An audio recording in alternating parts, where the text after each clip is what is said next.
Prime Minister should be meeting the Chinese head in Samarkand? You, G. Parthasastry, first. Do you believe that given the disengagement that's taken place in Ladakh, the time has come to maybe have a face-to-face direct meeting between the two leaders in Samarkand?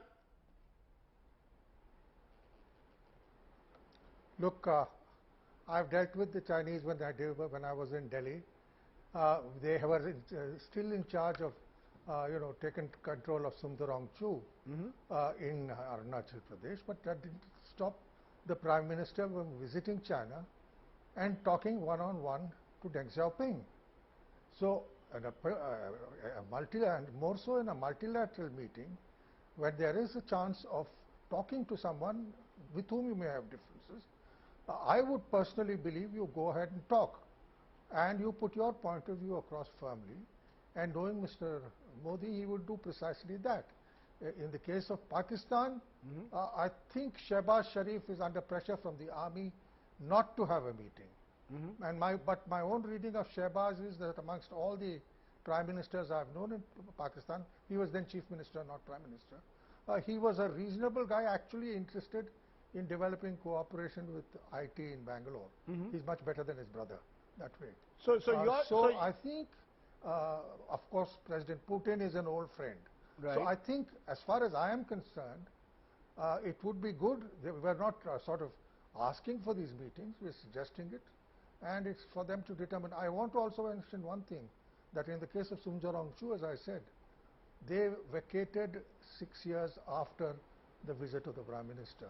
So the Chinese have a tendency to drag on, but that's a call the Prime Minister and his officials. Okay, we'll also play the shots of how things have changed, because remember, a few years ago, Prime Minister Modi and President Xi were on a swing, a jula in Ahmedabad. Things have, of course, changed a lot since then. But Kawal Sibal, what's indirectly, right? But symmetry.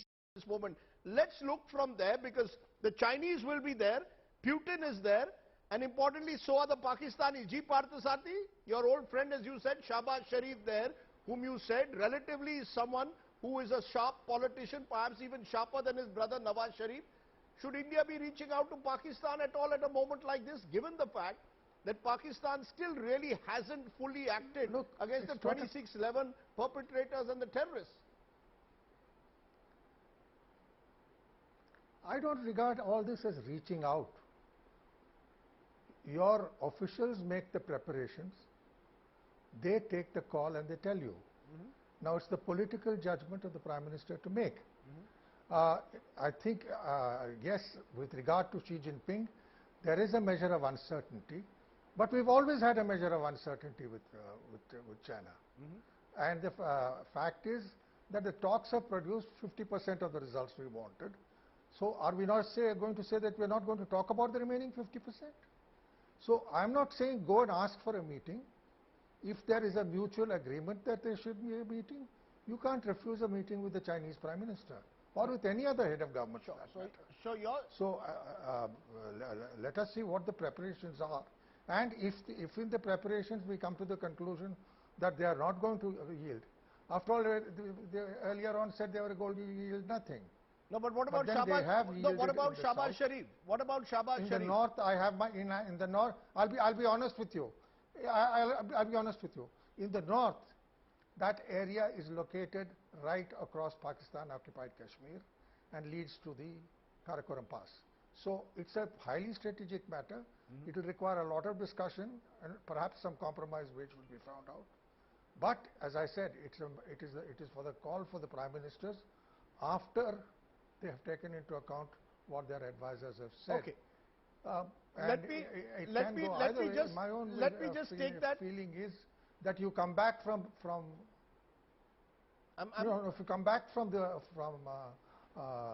Uzbekistan without meeting the Chinese Prime Minister, the world will think it's rather odd. The two biggest powers here, the most influential powers here, and the Chinese have now realized that we are no American stooge. And we run an independent foreign policy. There has been grudging acknowledgement of that in even rags like the Global Times. So, as I said, my view is let the officials work it out. If in their judgment nothing lost, fine. I mean, We are not, as I told you, we went in 1993, 90, yeah. Okay, to, let me move on, sir. 1989 So I'm going to stop you for a moment. You we mentioned, didn't get the result. sure, you mentioned what happened earlier. I just need to get in more voices at this